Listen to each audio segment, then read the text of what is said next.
Ça fait combien de temps que t'es à Dubaï? Ça fait 1 an et 1 mois là. Ouais, je commence à bien kiffer là, je t'avoue. Ouais. Surtout là, je lance le deuxième boîte là. Et c'est vrai que pour le focus et tout, c'est ouf. Tu vois. Et c'est Je ouf pense que parce c'est que en parfait. ce moment c'est la guerre et que l'ambiance est spéciale ou c'est ouf d'habitude? Je dirais encore plus maintenant, hein. Ah, ouais, d'accord. Ouais, je kiffe encore plus là, hein. Parce que, ouais, y a pas d'embouteillage, tu vois. Du coup, Mhm. tu bouges où tu veux. Et c'est plus calme, je sais pas. Mhm. Bizarrement, c'est plus tranquille, tu vois. Parce qu'il y a moins, je pense, cette population qui est teuf, etc., excès de partout. Donc même les gens qui sont encore là c'est des gens qui taffent, qui font leur boulot, qui aiment la ville, qui ont un attachement profond Ouais.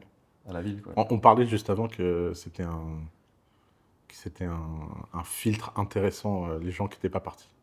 Ouais, Ouais. on sait, C'est vrai que moi, 100% des gens que je rencontre en ce moment, un peu par hasard et tout, il y a comme une vibe, ouais. il y a comme une connexion, ouais. La résistance, ça rapproche. Ouais.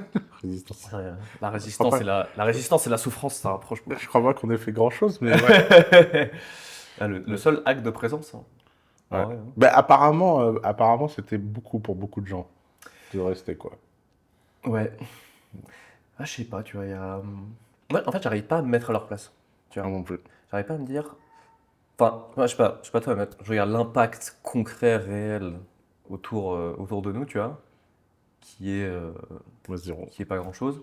Après, je pense, oui, les gens qui ont un drone, qui ont encastré leur immeuble juste à côté, bon, je pense que ça te met Bah nous, un petit coup de dans le pression, tu Habibi Social Club, il y en a un qui a eu un drone qui a encastré son truc, il est toujours là. vois. Ouais? Ouais. Il s'est dit, ouais, ça ira pas 2 fois. Ouais. Aucune chance que ça arrive 2 fois dans mes immeubles. C'est ce qu'il s'est dit. Ça Ouais. s'entend, ça s'entend. En fait, j'ai trouvé, moi, que le plus dur dans la situation, c'était de gérer, c'était de gérer les gens dehors qui te cassaient les couilles. Ta famille qui t'appelle tous les jours en mode, alors, Ouais, t'as ouais. trouvé un bunker pour t'abriter, tu vois. Moi, je faisais presque semblant d'être stressé, tu vois. Ah bon? J'en ai parlé, il m'appelle, il fait, non mais t'es pas stressé là et tout, il fait, non mais oui, oui, t'inquiète, je fais des trucs et tout. Genre, ils devaient me sentir stressé pour eux se sentir mieux, tu vois. Ils me disaient, ah, c'est bizarre que tu sois Ouais, parce que t'es un fou, relax, t'es tu un vois. fou furieux, Ouais, en t'es fait. un Ouais. fou, tu Ouais. vas, il va sûrement t'arriver quelque chose, tu vois. Ouais. Du coup, je faisais un peu semblant d'être d'être paniqué, alors qu'en vrai, j'étais en mode full chill. Ouais.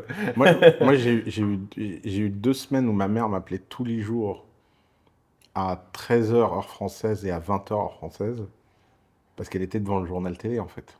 Ouais. Et donc j'avais le droit au call, mais un call d'angoisse pas possible. Et donc à chaque fois je me mettais en FaceTime pour lui montrer, bah, je sais pas, j'étais au resto, Hmm. j'étais en train de travailler à À la la maison, piscine, à la quoi. piscine. Et, et à un moment où, je sais pas, au bout de 2 semaines, ma mère elle commence à me dire, putain, mais j'en ai marre, là, je comprends rien. Et là, ils disent que c'est le feu partout, tu vois. Donc c'était un peu dur à gérer. Mais bon, comme d'hab. En tout cas, on a vu un truc, moi, qui m'a fasciné. C'est le plaisir que les gens ont eu à se lâcher sur Dubaï. Ouais. Alors ça, c'était... on Ouais. a senti que ça avait été retenu très longtemps, même par des gens normaux, tu vois. Genre, tu vois, par exemple, Thibaut InShape, que j'aime beaucoup. Je trouve que c'est un mec adorable. Il est venu, il a fait un podcast avec nous. Tout. Mhm. Mais j'ai senti quand même, il était content de pouvoir nous dire, ah, vous voyez, moi je paye des impôts, j'ai pas de bombe. Tu vois, il y avait à côté, genre, ça fait des années que je vous vois pas payer d'impôts, j'en ai marre. Et là, ah, je peux exprimer en fait. Ouais. Ah, c'est marrant, ça révèle beaucoup sur la nature humaine, hein. Des gens qui ont Mm, paniqué, des gens qui remettent le couteau dans la plaie. Enfin, tu dis quand même bien fait à des gens qui ont. Enfin, on dit que, mm. effectivement, c'est chill et tout, mais quand même des gens qui ont potentiellement un risque, qu'il leur arrive quelque chose et tu leur dis bien fait, quoi. Oui, mais C'est ouf. c'est des esclavagistes. À quel niveau, tu vois? Bah, tu savais pas que tous les gens à Dubaï, ils ont un esclave dans la cave? Hmm. On t'a pas donné le mémo? Ouais. Bon, on m'a confisqué mon passeport aussi. Je peux, je, Il est dans un tiroir ici. je peux plus partir. Parce que la tradition, c'est que c'est le mec qui te recommande de venir à Dubaï qui doit prendre ton Ouais, passeport. c'est ça, ouais. Là, C'est j'ai un cent- Ponzi. j'ai 150 passeports dans le tiroir. C'est comme ça que marche l'affiliation, hein. Ouais. Vous avez toujours fait rire cette histoire de passeport parce que je me suis toujours dit, imagine, tu me confisques mon passeport. je vais à l'ambassade et je prends un laissez-passer et je rentre chez moi, tu vois. Je sais même pas comment ça marche, tellement. Ouais, je sais pas. Bah, Ouais. imagine, tu perds ton passeport pendant que tu voyages, t'es foutu, tu peux plus rentrer chez Oui, oui, toi. tu vas comme quand tu perds ton passeport et que t'as un Oui. avion. C'est vrai. Tu vois, il n'y a pas de. Donc, Passeport d'urgence, nous, ouais, ça marche bien. exactement. Bah, t'en as fait un, ouais. Euh, Ouais. mais tu peux pas venir ici avec Et passeport alors, d'urgence. pour les gens qui ne te connaissent pas, qu'est-ce que tu fais de beau dans la vie? Hmm. Du coup, bah, moi je m'appelle Jean-Baptiste, 31 ans, je suis fondateur de Evaboot, donc qui est un logiciel qui permet en gros de créer en un clic à partir de LinkedIn des listes de prospection commerciale prêtes à l'emploi. Donc en gros ce qui se passe c'est que tu vas sur LinkedIn, tu vas sur le moteur de recherche, tu tapes quel directeur commerciaux Paris dans tel type de boîte, tu vois. Tu as 500 résultats, sauf qu'aujourd'hui LinkedIn il te laisse pas sortir cette data de LinkedIn pour la mettre dans ton CRM ou la donner à tes commerciaux toi-même, tu vois. Du coup, nous, on rajoute un bouton, tu appuies sur le bouton et ça t'exporte toute la data du prospect, de son entreprise, son email, ça vérifie son email et ça te nettoie aussi toute la data parce que la data sur LinkedIn, elle n'est pas clean. C'est tous les gens qui mettent des fusées dans leur prénom là. Ah ouais. Du coup, nous, on nettoie ça et après, tu as un fichier tout propre pour ta prospection que tu peux utiliser toi-même ou donner à tes commerciaux. Et donc, t'as créé cette boîte quand? Ça commence à faire là, hein. Ça fait 5 ans là quand même. Ouais, 5 ans. ça passe vite. Et maintenant, t'en crées une nouvelle. Ouais, créer une nouvelle parce qu'en gros là, Evaboot actuellement, disons que c'est une boîte qui peut scaler, mais elle a quand même un plafond, tu vois. C'est pas une boîte qui peut faire des centaines de millions un jour, tu vois. Je pense qu'on peut peut-être arriver à 10 millions un jour si on améliore un petit peu. Mais j'avais envie de bouger sur un projet vraiment plus scalable où tu peux vraiment avoir un gros marché et arriver sur des chiffres très très gros, quoi. Donc là, on a eu un premier véhicule, on va dire. On a eu le jet ski là. Fallait changer pour avoir le gros bateau, partir sur la prochaine aventure, quoi. Et, euh, et dans la première, t'avais un cofondateur, et là, t'as un nouveau un cofondateur. Ouais, notre cofondateur là. Donc ouais, Comment double mariage. comment tu l'as trouvé, ton cofondateur? Restaurant. Dans un date à un restaurant. Tu sais, c'est le genre de restaurant où tu manges face au chef, là, le Mhm. chef distribue et tout. Et c'était dans l'angle, un couple, tu vois. Du coup, je les entends parler français. Et à un moment, je fais, ah, vous êtes français, etc.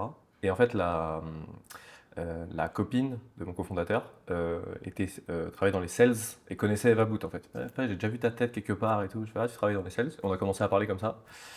Et au début, pas du tout, on parlait pas trop de business, tu vois. Après, moi, je suis revenu, du coup, c'était en Argentine, ça. Je suis revenu en Argentine après, quelques mois après. Et là, il y avait un timing où nous, avec Robin, mon associé sur Everboot, on commençait à bien déléguer la première boîte parce que notre objectif, c'était vraiment de travailler le moins possible et de déléguer un max. Et il y a eu un alignement des planètes là où je commençais à avoir beaucoup moins de travail sur Everboot et commençais à être chaud pour un nouveau projet. Donc là, ça s'est fait comme ça. Voilà. Voilà. Ce que je recommande d'ailleurs, enfin, je sais pas, tu connais beaucoup toi de founders qui se rencontrent genre de manière très non organique, tu vois, genre des speed dating de founders ou qui trouvent leurs co-founders sur Bah, internet. Moi, j'aime bien rencontrer dans la vraie vie quand même, tu vois, c'est plus sympa, je trouve. la stat qui te donne tort, c'est que dans le dernier batch YC, un nombre invraisemblable de startups se sont rencontrés sur le YC Co-Founder Match. Ouais, Et c'est vrai que ça a l'air bizarre comme idée de match des gens comme ça sur Internet. Et l'une des plus belles boîtes de The Family qu'on ait jamais financée s'appelle Northflank. Franchement, c'est pas une boîte qui est encore très connue, mais je suis sûr que c'est une boîte qui va finir par valoir plus d'1 milliard. ok. Northflank, le fondeur, je le fréquentais beaucoup à Londres et il avait un co-founder en France.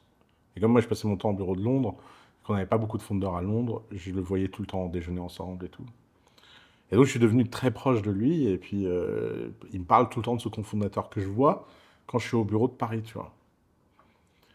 Et ils travaillent ensemble depuis 4 ans. Et à un moment, j'arrive comme ça à un événement de famille où le mec de Londres vient à Paris. Et je les vois se rencontrer et se dire bonjour.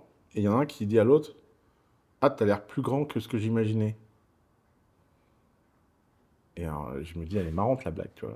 4 piges à Ouais. 1 heure de train. Ils sont pas Et, chauffés. et, et là, là, je suis en mode, elle est drôle la blague. Et le mec est tellement geek et un peu autiste. Il se tourne comme ça, il me dit, quelle blague? Non, non, il a l'air plus grand que ce que j'imaginais. Et là, j'ai découvert qu'en 4 ans, il s'était pas rencontré une seule fois. Putain, ouf. Ouais. Donc en fait, tu vois, ça dépend vraiment du caractère. Ok, Donc je c'est pense que marrant. quand tu es comme moi ou toi, Hmm. parce que je sais qu'on a une vibe un peu commune, et jamais de la vie tu peux t'associer avec un mec comme ça. Il Ouais, faut que non. tu le, Ouais, faut le faut que tu, sentir, faut quoi. que tu le Ouais. sentir, quoi. Et Ouais. puis le fait d'avoir une réaction, enfin, parce que tu vas forcément t'embrouiller au bout de Mmh. au moins après 6 mois, tu vois. Donc si t'as pas une relation préalable à Mmh. ça, bah, d'ailleurs c'est Paul Graham hein, qui le dit, hein. Enfin, si t'as, tu vois. Ouais. Ouais, mais ce qui est marrant, c'est que Paul Graham, il dit les mêmes conneries que moi pour le coup. Là, sur le Ouais. coup, on était vachement alignés, lui et moi. Ou du moins, c'est moi qui dis les conneries que lui dit, parce que je l'ai quand même beaucoup copié. Mais la réalité nous donne tort à YC, tu vois. Le founder matching, je sais plus le partenaire qui a créé ça, je crois que c'est Michael Zibel ou Gary Tan. Et moi, je sais par un ami commun que, tu vois, PG, il se disait, ah ouais, mais c'est quoi ce truc? Jamais on rencontre un cofondateur comme ça. Et quand ça a commencé à représenter un pourcentage immense des fondeurs, il s'est dit, ouais, en fait, je comprends plus la jeunesse, quoi. Parce qu'il y a aussi des trucs de génération, en fait. Hum. Il y a, il y a un phénomène réel de génération de ces gens pour qui les relations en ligne sont aussi vraies que les relations dans la vraie vie. Bah, c'est vrai que je crois que t'as 50% des mariages dating apps maintenant, Ouais, Bumble, mais ils etc. se rencontrent quand même. Oui, c'est vrai que tu te vois, tu te vois assez Parce que vite. si Ouais. c'était un matching, parce que c'est ça qui est complètement Euh, fou dans le matching YC. hum. Effectivement, j'ai peut-être pas précisé ma pensée. C'est pas que le founding matching de YC soit seulement un founding virtuel où tu rencontres des gens en speed dating en ligne. C'est en plus, Même après la même relation, après, la ouais. relation, il reste en ligne avant d'aller à Hum. YC de se voir pour la première fois, quoi. C'est ça que je Ah, trouve. ça c'est ouf. C'est comme partir à la guerre avec un mec que t'as rencontré sur internet. C'est. Mais bon, Ouais, écoute, quoi si que tu ça vas me marche, dire qu'à hein. la guerre, la plupart des gens, tu pars à la guerre Ouais. avec eux. C'est vrai que tu les as pas C'est choisis. l'app militaire qui t'a matché, quoi. En fait, t'es peut-être en train de donner le contre-argument. Ouais, c'est vrai, c'est vrai. Non, mais il faut que j'évolue. Ouais. Ouais. Non, mais c'est pas. Toi, ta boîte, elle est remote, là. Ouais, bah nous on s'est dit, tu vois, typiquement, lui il est à Buenos Aires encore. Nous on s'est dit, bah tu viens, moi j'adore Buenos Aires, donc tu vois, je viens une fois par an, un mois, et lui il vient une fois par an, un mois ici, tu vois, Ok. au Et le moins, tu reste vois. du temps en remote. Le reste du temps en Et remote, ouais. l'équipe en remote. Équipe en remote, ça c'est sûr. Ouais. Et toi, t'aimes une équipe en remote? Euh, c'est, c'est bien, mais après tu loupes pas mal de data, tu vois. Là, Hmm. typiquement, tu vois, les gens qu'on a sur EvaBoot, j'ai commencé maintenant à leur dire de partager leur écran sur des trucs, tu vois, en disant vas-y, maintenant on va faire des. Parce que là, on les forme à l'IA, Claude Code. Là, on a dit ok, tout le monde dans la boîte doit coder. Et les gens qu'on recrutera, ils savent coder. Donc maintenant, on veut que des devs qui font quelque chose. On veut un dev qui fait du marketing, un dev qui fait du sales. Mais tout le Ouais, monde. ou un Dev marketing qui qui- apprend le dev. Ou un marketing qui apprend le dev. Mais tu Hmm. vois, mais limite, la compétence dev, enfin, tu vois, tu mets un dev. Enfin, limite, c'est quasi plus facile de prendre un dev qui crée un bon agent sur du marketing que faire le chemin inverse. Là, les gens qu'on avait, ils étaient un peu techniques, donc on les forme là-dessus. Et avant, je faisais des calls d'une demi-heure, tu vois, en survolant les sujets, etc. Et en disant, ouais, t'as fait ça en IA et tout, oui, oui, oui, t'inquiète pas et tout. Et là, je commençais à dire, ok, partage pas ton écran, là, je vais vraiment regarder ce que tu fais pour voir. Et là, je voyais des trucs genre, tu vois, genre, on t'avait passé sur Claude Code, t'es encore sur Cursor, il n'y a rien qui va, tout est bordélique. Tu vois, donc il y a quand même beaucoup d'informations que tu loupes, tu vois. Hmm. Je dirais que c'est le seul truc. Et qu'il faut un peu surcommuniquer et surchercher de l'information. Après, sinon, le reste, je pense que c'est quand même mieux niveau efficacité. Hmm. C'est le seul point noir, je dirais. Hmm. Qu'est-ce que t'en penses, toi? Ouais, je suis d'accord. Bah, moi j'en pense que je commence à peine à être à l'aise à travailler en remote et que c'est grâce à l'IA. Parce qu'en fait, j'arrive à capter énormément de data Mm. grâce à l'IA que j'arriverais pas à capter autrement. Et notamment, tu vois, les configs, les machins, les trucs, j'ai tout standardisé moi pour mes équipes. Je Ok. leur ai fait un fichier de config, Claude Code, je leur ai machin et tout. Et donc j'arrive à. Et c'est vrai que j'ai plus beaucoup de gens. Mm. J'ai plus beaucoup de gens, j'ai plus que 5 personnes dans mon équipe au total, dans tout ce que je fais. Ouais, t'as juste besoin de 5 tueurs à gages maintenant, Ouais, pas plus. exactement. Ouais. C'est vrai que sur le tracking, t'as raison, nous pareil, on fait. Bah, là, Robin, il a fait un truc, en mode, tu le lances, et en fait, ça va. Enfin, t'es censé passer toute la journée sur Cloud Code. Mm. Du coup, on dit, si tu cliques, si t'es en train de faire des clics, normalement, c'est Cloud Code qui devrait faire ce travail. Donc, t'es censé être toute la journée sur Cloud Code, et vu que t'es toute la journée sur Cloud Code, bah, toutes tes conversations sont sur Cloud Code. Donc, Robin, il a fait un truc, on va, tu dis, générer mon daily update, tu vois. Et en fait, ça te prend toutes tes conversations, et tout ton reporting est automatisé, ça te dit où est-ce que t'as galéré, qu'est-ce que t'as fait, etc. Et après, on compile ces sets du coup toute la semaine et ça nous fait un weekly report tu vois, de tout. Genre la personne n'a même plus besoin d'être lucide sur ses propres problèmes. C'est juste Claude qui va dire non mais moi je sais que tu as galéré là, tu vois. Et tu peux pas cacher les problèmes non plus, tu vois. Ouais, Donc c'est un peu intrusif mais ça fonctionne ouais. très bien. Bah, ça me fait penser. Bah, tiens, c'est marrant, c'est une conversation que j'ai eue avec un ami qui dirige une très grosse boîte. Euh, et, euh, et il vient de lancer un système IA euh, super fou. Et il me dit, hier, on a release en interne notre knowledge base. Ça reprend tous les emails de l'histoire de la boîte, tous les Slack de l'histoire de la boîte, toutes les queries, mails, dashboard, tout. Et ça sait tout faire. Donc maintenant, en fait, tout ce qui est travail chez eux, ils ont une sorte de tableau de bord personnalisé où sur chaque tâche, tu vois si tu l'as fait aussi vite que tu dois la faire, etc. Et il me dit, la question maintenant, c'est l'interface, comment fliquer les gens pour surveiller qu'ils ne font pas nimp sans rentrer dans des dynamiques orwelliennes. Mm. Et je lui ai dit, C'est un vrai sujet. Ça. ouais, et je lui ai dit, bah, il y a une seule solution à ça, c'est les licenciements massifs. Parce que je lui ai dit ça. Je sais pas si on entend. Historiquement, le contrôle social et la surveillance, ça ne marche qu'en petits groupes de confiance. C'est pour ça qu'on accepte que dans un village, tout le monde sache tout sur tout le monde, donc on n'accepte pas que dans une grande ville. Donc moi, je pense que toutes les entreprises vont essayer de devenir le plus vite possible un village. Putain, c'est vrai. Ouais. T'as raison, ouais. C'est vrai Ouais. que tu C'est acceptes. pour ça que j'ai mis le message, j'arrive même pas à le redire aussi bien. Ah ouais, non, franchement, putain, c'est ouf. C'est vrai que Ouais. tu acceptes beaucoup plus le contrôle en petite communauté. Parce Bien qu'entre sûr. guillemets, il y a une espèce de partage. Exactement, ouais. Ouais. Moi, que les gens du village où je suis né, quand ma mère leur raconte les gars ragots sur moi, qui sachent tout, euh, je suis à l'aise. Si quelqu'un commence à raconter ma vie à un mec rencontré au hasard à Dubaï, je serai en mode, attends, t'es en train de faire quoi là, tu vois? Tu penses c'est quoi le mécanisme psychologique derrière? Je C'est que pense qu'il y a... tu sais que c'est la même chose pour l'autre personne? Oh, Le traitement est pareil pour tout le monde au non, je petit crois groupe? qu'il y a, il y a trois trucs. D'abord, il y a énormément d'études qui ont montré que ton niveau de cortisol dépendait du niveau de connaissance des gens que tu avais. Je te donne un exemple qui est complètement fou.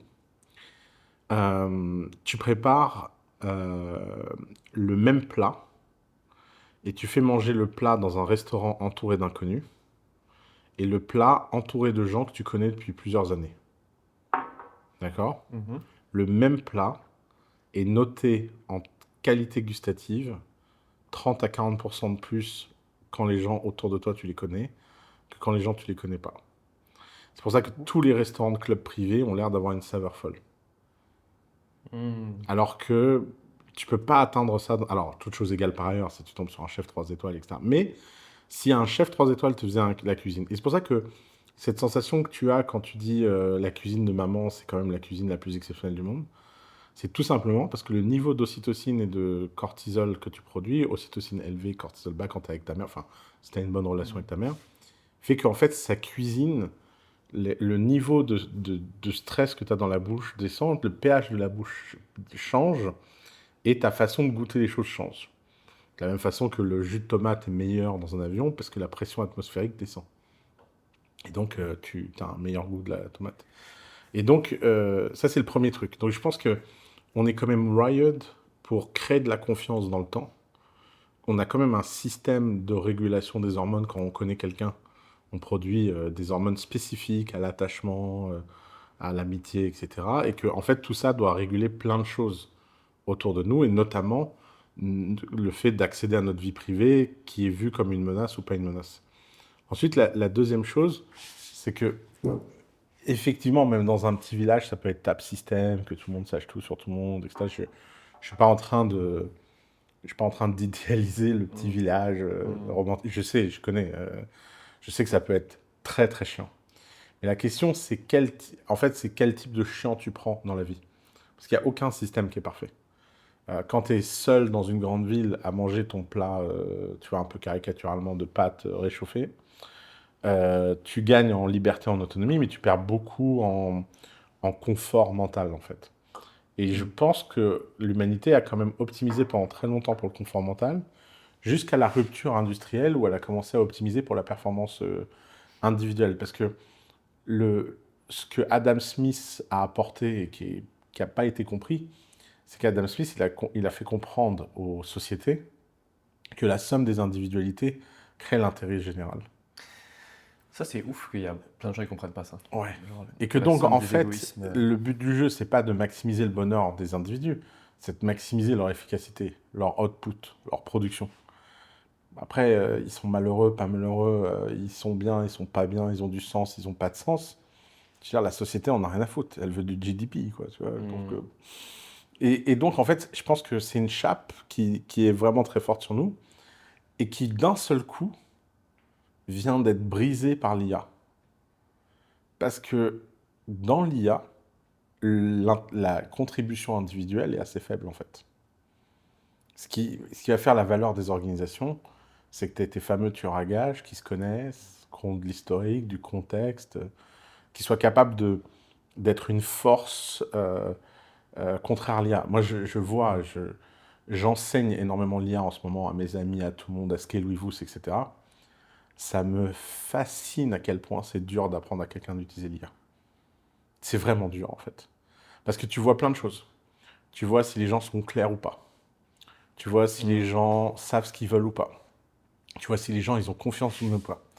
Et en plus, l'IA raconte n'importe quoi quand tu as du doute. J'ai un exemple, j'ai une amie là, j'essaie de la mettre au code. C'est une femme, elle a jamais codé de sa vie, elle a 50 ans, elle manque de confiance en elle. Et donc je lui ai dit, écoute, oublie Cursor, oublie Lovable, oublie tout ça, Claude Code, CLI, t'apprends trois commandes, après tu parles en langage naturel et tu oublies tous les autres outils. Et qu'est-ce qu'elle fait?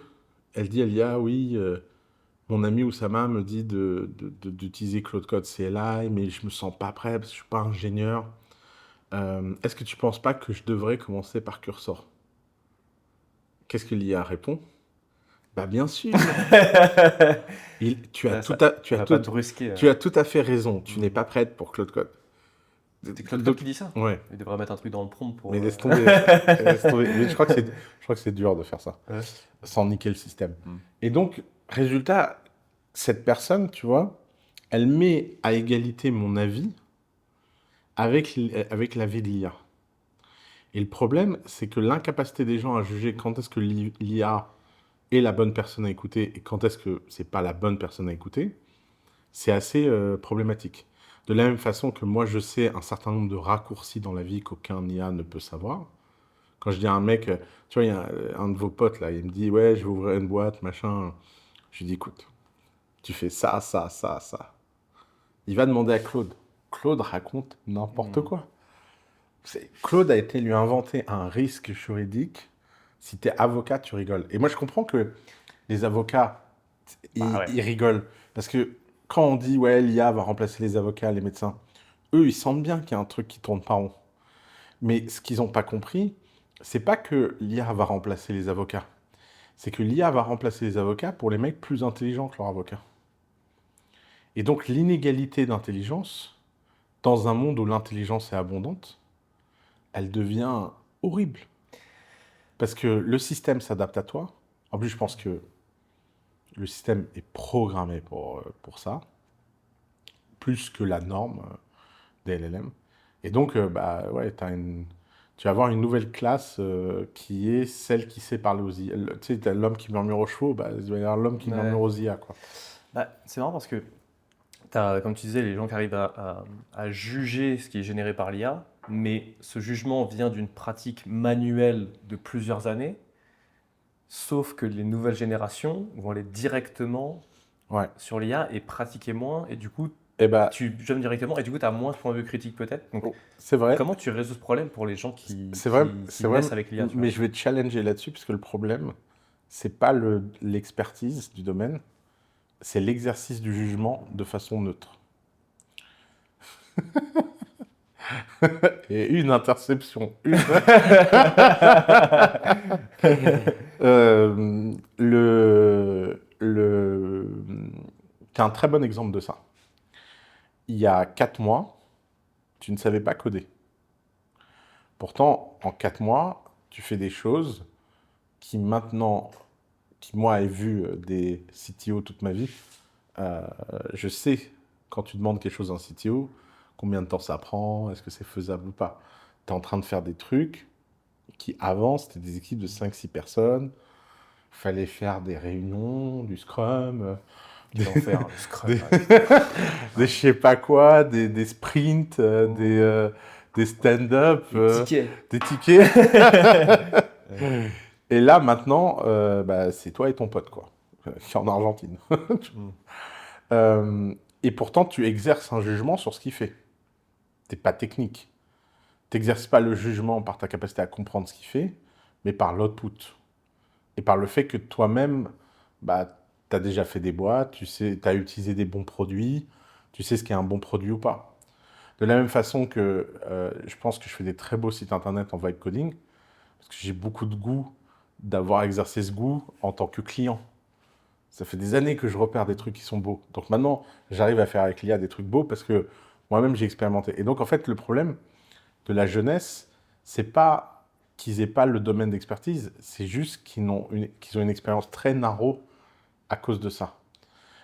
Et je pense que si t'es jeune, et c'est ce que j'essaie de faire moi avec mes neveux, pour te rendre IA résistant, faut surtout pas apprendre à l'ancienne l'ingénierie, etc.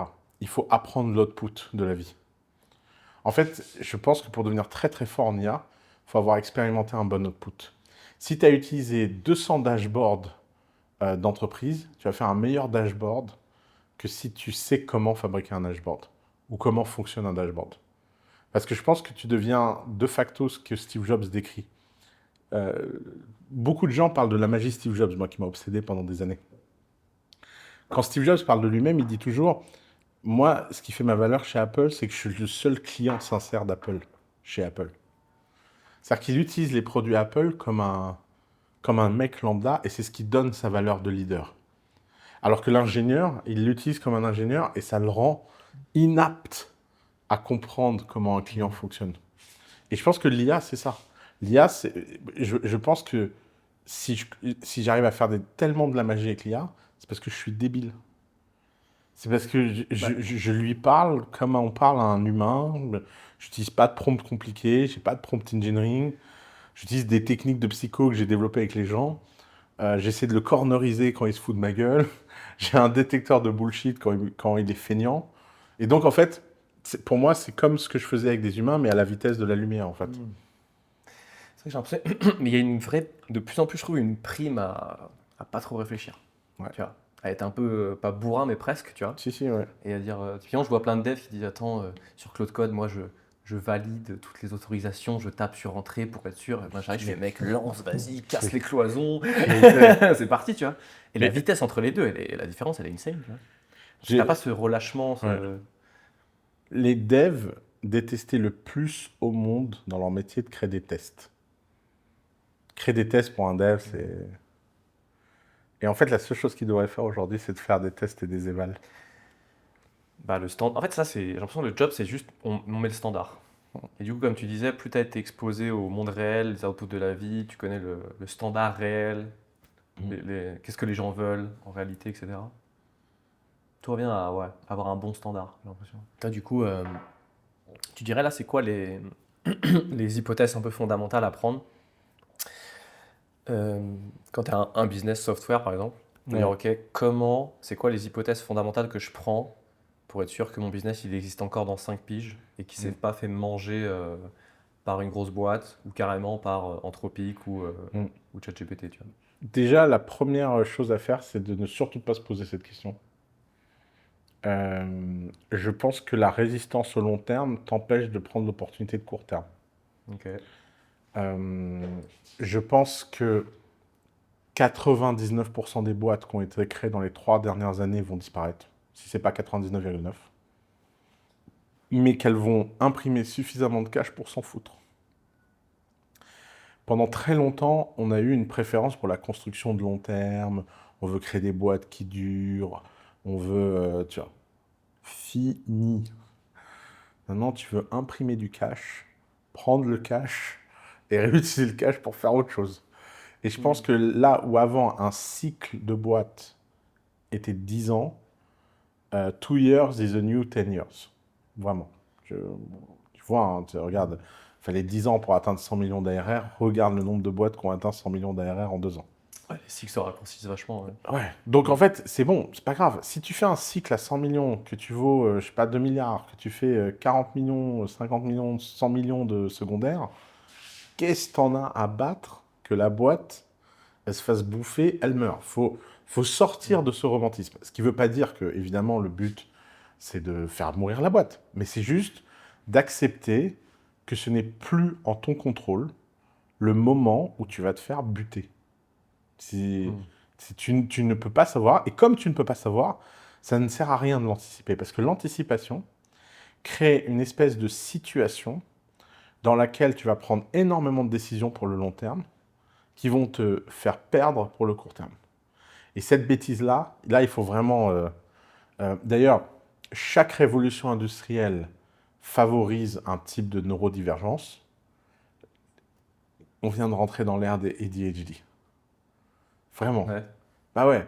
Parce qu'en fait, les mecs ont plein de curiosité, qui se touchent à tout, qui machin, qui peuvent surfer de vague en vague et monter. Ils ont un avantage en ce moment par rapport au mec qui va faire un truc, rester au fond. Donc, déjà, ça, c'est le premier point. La deuxième hypothèse, c'est qu'il faut bâtir des entreprises qui comptent sur le fait que les modèles vont s'améliorer et continuer à s'améliorer. Ça ne sert à rien de parier contre les modèles. Vraiment, là, on a eu 36 fois la même preuve. Alors, je suis content d'avoir eu raison que ce ne serait pas une exponentielle. Ce n'est pas une exponentielle. Dans Sans Permission, je disais il y a 3 ans, je suis assez sceptique qu'on est rentré dans la singularité, dans le fait que, tu vois, la courbe, elle va faire vraiment comme ça. Mais on fait des fois 50, fois 100 par an. Et les fois 50, fois 100, c'est peut-être pas exponentiel, mais c'est vertigineux. Tu vois, donc, je veux dire, on vit dans un monde où la nana qui a joué dans le cinquième élément, là, comment elle s'appelle? La rousse? Ouais, Ah, je sais plus. Access Card. Ah, Multipass. Multipass, Multipass, ouais. Multipass. T'as vu qu'elle a posté sur GitHub un projet qu'elle a vibe codé de mémoire persistante d'IA en Non. utilisant le modèle des palais mentaux romains. Ah oui, je vois, ok. Mais what the fuck? Et tu sais qu'en Ok. benchmark, elle est la meilleure système de mémoire IA du monde. Elle a jamais codé avant. Incroyable. On parle de notre fantasme à tous ensemble. Comment Mais elle s'appelle déjà dans le film? comment elle s'appelle dans le film? Lilou. Lilou. Ah, c'est ça, Lilou. Ouais. Lilou. Ouais. Multipass. Euh, Et en fait, ça c'est incroyable. Vraiment, c'est que quelqu'un comme ça puisse faire un truc qui fasse avancer la frontière. Ça montre que les systèmes frontières sont réels en fait.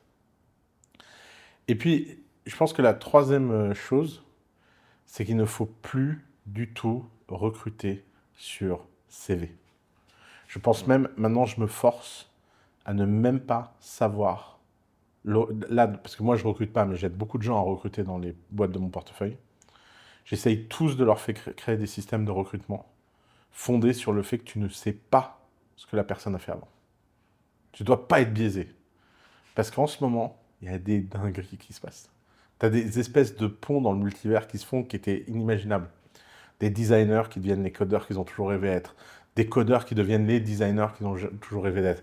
Et en fait, c'est un peu comme le mème là, de Spider-Man où ils sont tous comme ça. hmm.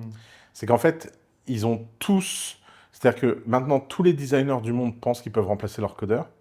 Tous les codeurs pensent qu'ils peuvent remplacer le product manager. Et le product manager pense qu'il peut remplacer le designer et le codeur. Et les trois ont raison.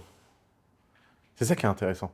C'est pas qu'il y en a un qui a plus raison que les autres. Et en fait, ce qui va se passer, c'est que ce qui fait que celui qui va gagner, c'est pas celui qui a été défini par le métier, mais c'est celui qui a été défini par son envie, son désir de faire les choses mieux. Et c'est cette volonté, en fait, de produire. Et donc, tous les gens qui ont un petit précaré, etc. Il y a un, il y a un mec là sur Twitter, hier j'ai lancé une boîte autonome et il dit ah ouais, il est juste là pour surfer sur la mode, il comprend rien à la tech. Bah oui frérot, et c'est moi qui fais l'argent en fait.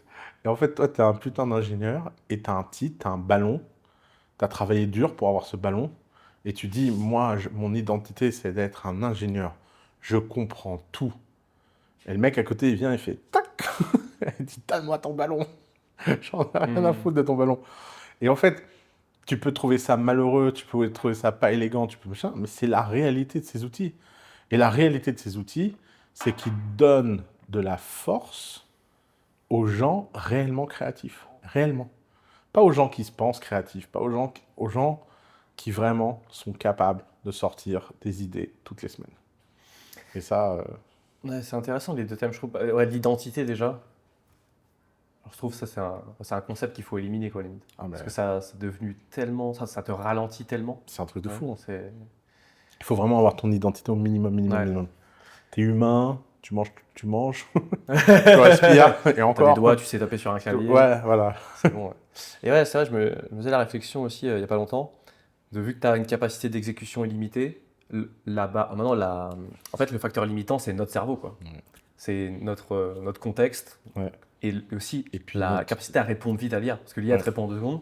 T'es en mode, est-ce que tu es capable de remettre de l'input Ouais. régulièrement, constamment, de qualité? Et donc, Et capable juste d'avoir beaucoup d'idées. ouais. Et donc maintenant, tu as trois choses qui deviennent incroyables.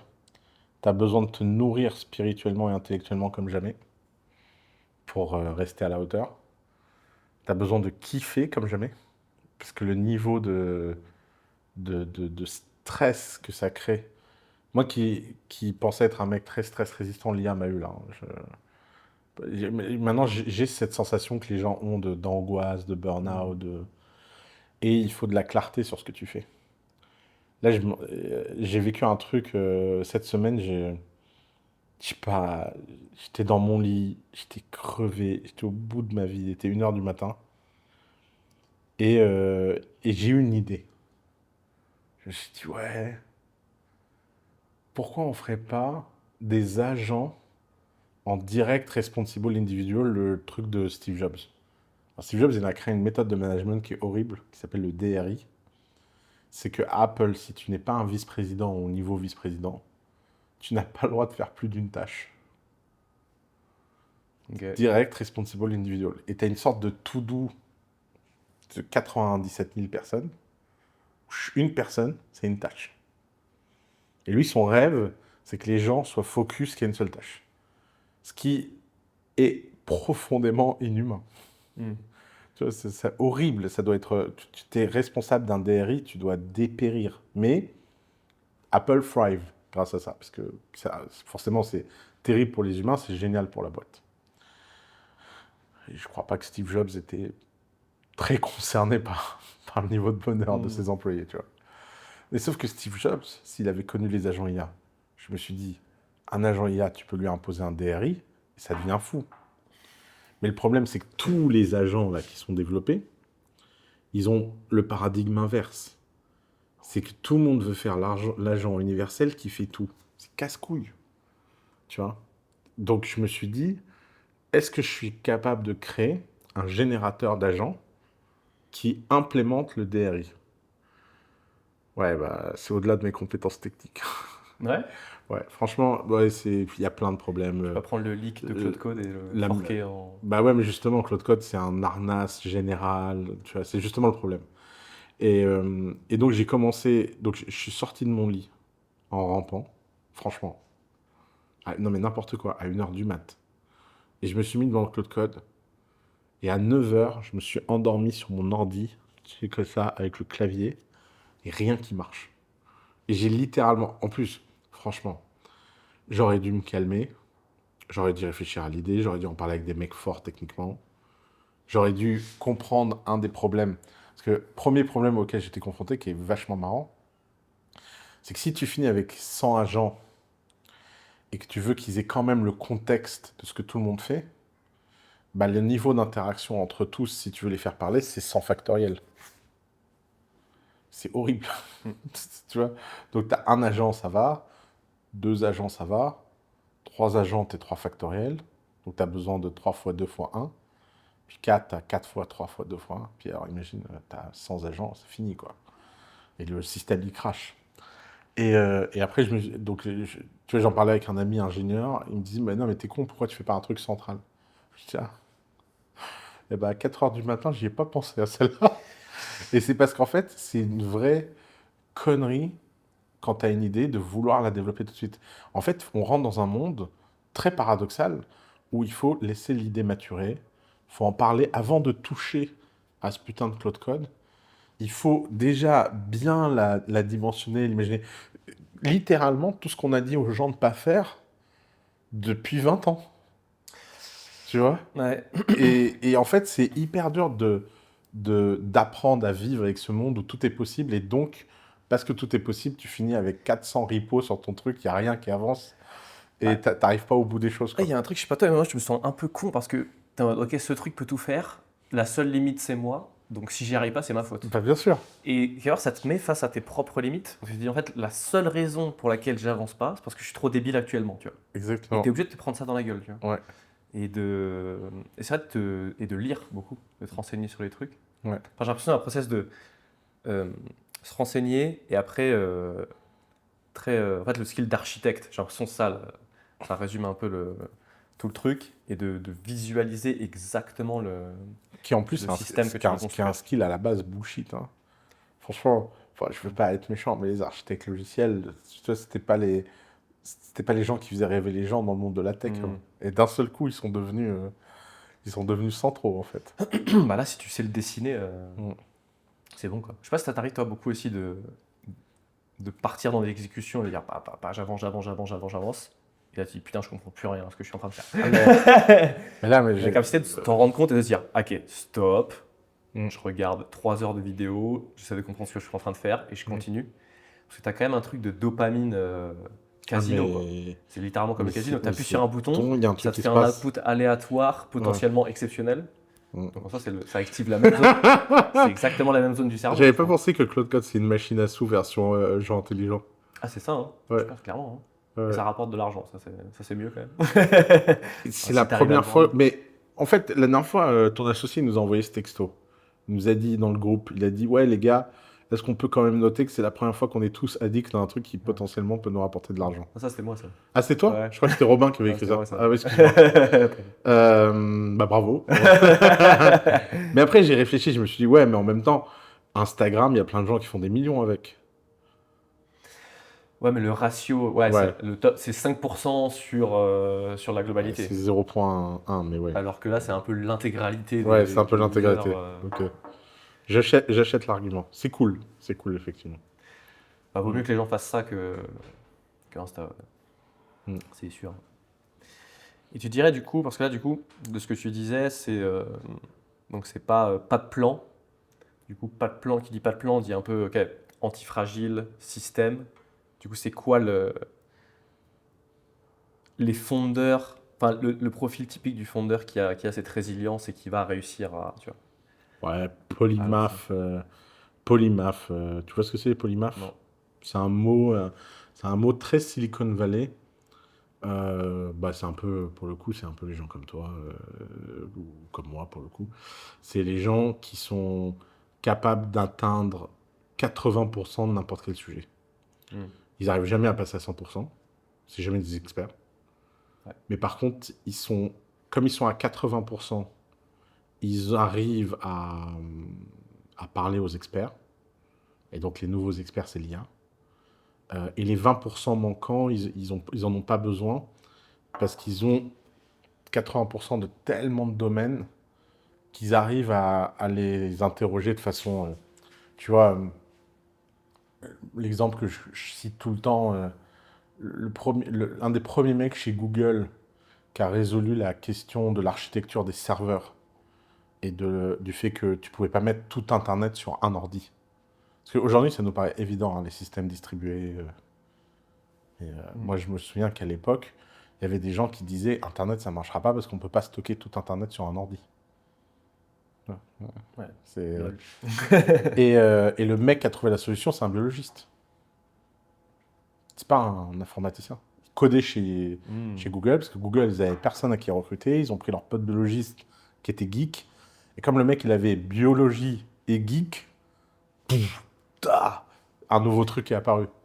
Et un nouveau système est apparu. Et en fait, c'est comme ça pour beaucoup, beaucoup, beaucoup de choses, en fait. C'est maintenant, c'est la capacité d'être vraiment polymathe. Tu t'aimes la photo, mais tu connais aussi la science. Et c'est un peu, il y a des gens qui disent, ouais, moi je suis scientifique, j'aime pas la littérature. Bah eux, ils sont foutus.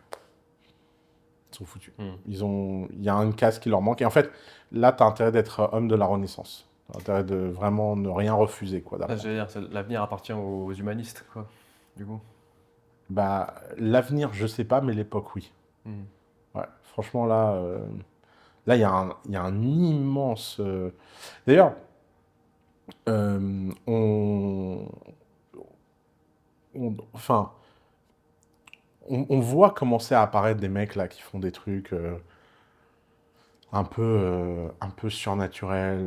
Il y a quand même un mec qui a fait une boîte qui a gagné 400 millions en 8 mois là, tout seul. Je sais pas si t'as vu ça. Non. Je l'ai posté dans Strawberry. Je vous ai tous dit, vous êtes quand même tous des merdes. Voici le standard. Très anxiogène. Mais tu vois, le mec, il a le profil parfait du polymorphe. Mm. Tu vas lire son profil, tu comprends. Ok. C'est un mec, il est barbu, il a l'air d'aller faire de la pêche le week-end, mais aussi de savoir démonter une machine à laver, de coder le samedi. Et sans doute, il a un groupe de poésie de slam le dimanche. Tu vois. En fait, il a la gueule de Ouais. ça, tu vois. C'est ouf. Mais c'est vrai que bah, comme Lilou, là, tu vois, tous ces gens qui avaient de la connaissance, qui n'arrivaient pas à exploiter, Mm. là, on va pouvoir faire. C'est comme si Mais l'humanité regarde, détenait mais regarde plein ce de que, connaissances qu'on n'arrivait pas à faire sortir. regarde ce que Et là, tu vois, on Sandrine est va en pouvoir train y de arriver. faire. Tu vois. Ah voilà, typiquement, Sandrine, c'est Mais un bon exemple regarde ce que aussi. Sandrine est en train de faire. Mais tu sais que c'est. Franchement, si Sandrine arrive à sortir à cette app et que seulement une personne sur Terre aille mieux grâce à l'app qu'elle a fait, je pense que ma mission sur Terre est achieve. Ouais. Bah ouais, j'aurais unlock quelque chose qui n'aurait jamais dû arriver. Jamais dû arriver. Là, il y a tellement d'angoisse, de machin qui l'empêchait d'exprimer son potentiel. Maintenant, elle a une IA sur qui elle râle toute la journée. C'est incroyable. Et puis, euh, soyons francs, hein, moi, j'ai des petites tendances snobiques depuis enfant. C'est dur chez moi. J'ai du mal à. Snobique. Bah, Vous êtes les gens, snob? ouais, les gens Ok. pas intelligents, j'ai du mal. J'ai toujours eu du mal. Ok. Avant, j'ai quand même passé des années à le cacher, à essayer de le cacher. Je crois pas que j'ai réussi très bien à le faire. Mais tu vois, la société m'a forcé à essayer de pas. Tu vois, ce regard que j'ai quand les gens sont bêtes et de me dire machin. Et Et j'ai travaillé ça pendant des années en mode, bah, c'est pas de sa faute, peut-être qu'il a pas eu de la chance, peut-être qu'il a pas été à l'école, peut-être, tu vois. Mon mépris essayait d'être soigné par, frère, Les conditions conditions, potentiellement de la quoi. personne. Hein. Je suis en train de perdre cette patience. Maintenant, j'ai envie de prendre la tête des mecs et leur dire, let me ChatGPT that for you, connard. Et de leur mettre la tête sur ChatGPT. Et j'ai l'impression, en fait, que euh, le fait de parler toute la journée à un agent qui a 180 de QI, tu peux plus avoir la patience de parler à quelqu'un qui est pas à la même vitesse, en fait. Ouais. Et quand tu es en 5G, tu as beaucoup de mal à redescendre en 4G et 3G. Et c'est pas, ça peut paraître hyper arrogant ce que je dis, mais c'est une vraie souffrance, en fait. Non, mais c'est Et enfant, c'est marrant ce que tu j'ai dis. beaucoup souffert, moi, de ça. On passait mon temps à me dire, ouais, il faut pas te moquer de tes copains. Machin. Ouais, ce qui était vrai, c'était une bonne. Ma mère, pour le coup, elle avait humainement raison. Mais là, maintenant, tu dis, ok, moi, j'ai fait ma part du boulot, mais vous la faites quand, votre putain de part du boulot, de progresser, de vous améliorer. Vous n'avez plus aucune excuse. C'est vrai que de un, il n'y a plus d'excuses. Et c'est vrai que de deux, là, j'ai remarqué aussi ma frustration dans les conversations quand quelqu'un ne comprend pas ce que je veux dire, elle a augmenté. Tu vois. Ah bah, Parce que vu que tu es en mode toute la journée, tu deviens habitué à faire ouais, je dis un truc, ça comprend, ça ping-pong, on avance, etc. Mhm. Et là, tu es en mode si tu as un blocage ou quelqu'un en face de toi ne comprend pas un truc qui te paraît évident, genre, tu commences à avoir des plaques rouges, tu vois. Ouais. Ah, t'en as une petite là. Tu sais que j'ai fait de l'eczéma toute mon enfance. J'étais stressé enfant.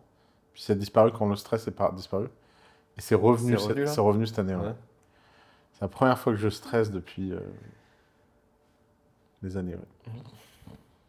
Non, c'est ouf, j'ai eu cette réalisation aussi il y a quelques semaines, mais à quel point, enfin, tout ce qui est.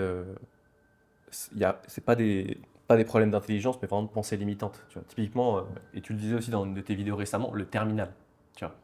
Moi, j'ai toujours eu peur au début du terminal. Je dis, terminal, c'est un truc de dev, c'est horrible.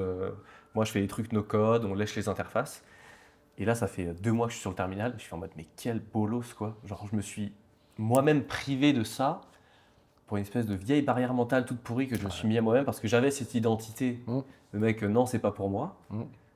Et là, bon, il y a Claude Code quand même, donc ça facilite Bien vachement sûr. Mais l'onboarding et c'est l'apprentissage. ça qui est génial. Ouais. Et là, ça m'obsède. Oui, c'est quoi les autres domaines où j'ai ça, tu vois? Je suis en mode, c'est quoi les trucs que je m'interdis de faire Ouais. Parce que là, il y a vraiment, il y a vraiment plus d'excuses, aucune limite, tu vois. Ouais. Bah, la prochaine frontière, c'est psychédélique. Hein. Ouais. Ah, en vrai, ouais, hein, parce que Ouais. si c'est ton cerveau si c'est ton cerveau maintenant le facteur limitant, Ouais. comment tu dis? Et c'est pour ça que le kiff aussi, je pense, c'est important comme tu disais, parce que moi j'ai l'impression vraiment maintenant, tu es un vaisseau. C'est-à-dire que ça vient du ciel, et toi tes mains sont là pour taper sur le clavier et transmettre à l'IA, tu vois. Et Ouais. il faut du coup être un maximum d'alignement des chakras, tu Tu vois, sais que pour être ce vaisseau-là, tu vois. l'une des théories du complot la plus forte en progression sur Internet en ce moment, c'est que l'IA est démonique et qu'en fait, c'est les démons qui ont trouvé un moyen de nous parler et de nous faire fabriquer tout ce qui va détruire l'humanité. Bah, en vrai, ça marche bien, hein. Ça se tient. Ça marche très bien, hein. Parce que t'es là, si tu prends son point de vue, nous là on bosse gratuitement tous les jours à mettre nos connaissances dans le système, tu vois. Mm. Donc ouais, si tu prends ce point de vue là, ça marche terrible, hein. Mais bon, essayons de faire de l'argent avant pour se protéger le jour où l'apocalypse arrive. Exactement. Il faut qu'on ait notre petite ferme en Argentine. Dans la Pampa, ouais. Dans la C'est très chaud. Pampa. En plus l'Argentine, il va rien t'arriver là-bas, hein. Ouais. Franchement, Merci JB. C'était un plaisir de t'avoir. plaisir partagé, écoute.